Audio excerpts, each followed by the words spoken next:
एक बार भगवान श्री कृष्ण ने सुदामा जी को तीनों लोकों का स्वामी बना दिया, तो सुदामा जी की संपत्ति देखकर यमराज से रहा न गया और यम भगवान को नियम कानूनों का पाठ पढ़ाने के लिए अपने बही खाते लेकर द्वारिका पहुंच गए और भगवान से कहने लगे कि अपराध क्षमा करे भगवान, लेकिन सत्य तो ये है कि यमपुरी में शायद अब मेरी कोई आवश्यकता नहीं रह गई है, इसलिए मैं पृथ्वी लोक के प्राणियों के कर्मों का बही खाता आपको सौंपने आया हूँ। और इस प्रकार यमराज ने सारे बही खाते भगवान के सामने रख दिए। भगवान मुस्कुराए और बोले, यमराज जी, आखिर ऐसी क्या बात है जो इतना चिंतित लग रहे हैं?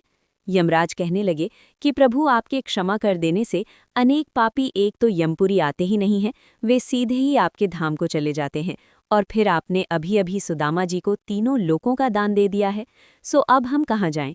यमराज भगवान से कहने लगे कि प्रभु, सुदामा जी के प्रारब्ध में तो जीवन भर दरिद्रता ही लिखी हुई थी, लेकिन आपने उन्हें तीनों लोकों की संपत्ति देकर विधि के बनाए हुए विधान को ही बदल कर रख दिया है।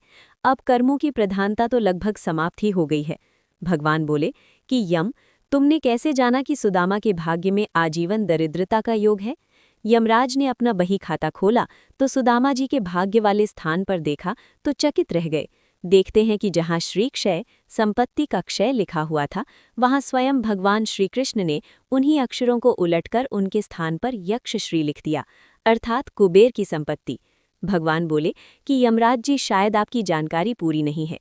क्या आप जानते हैं कि सुदामा ने मुझे अपना सर्वस्व अर्पण कर दिया था, तो मैंने तो सुदामा के केवल उसी उपकार का प्रतिफल उसे दिया है। यमराज बोले कि भगवान, ऐसी कौन सी संपत्ति सुदामा ने आपको अर्पण कर दी? उसके पास तो कुछ भी नहीं। भगवान बोले कि सुदामा ने अपनी कुल पूंजी के रूप में बड़े ही प्रेम से मुझे चावल अर्पण किए थे, जो मैंने और देवी लक्ष्मी ने बड़े प्रेम से खाए थे, और जो मुझे प्रेम से कुछ खिलाता है उसे संपूर्ण विश्व को भोजन कराने जितना पुण्य प्राप्त होता है। बस उसी का प्रतिफल सुदामा को मैंने दिया है।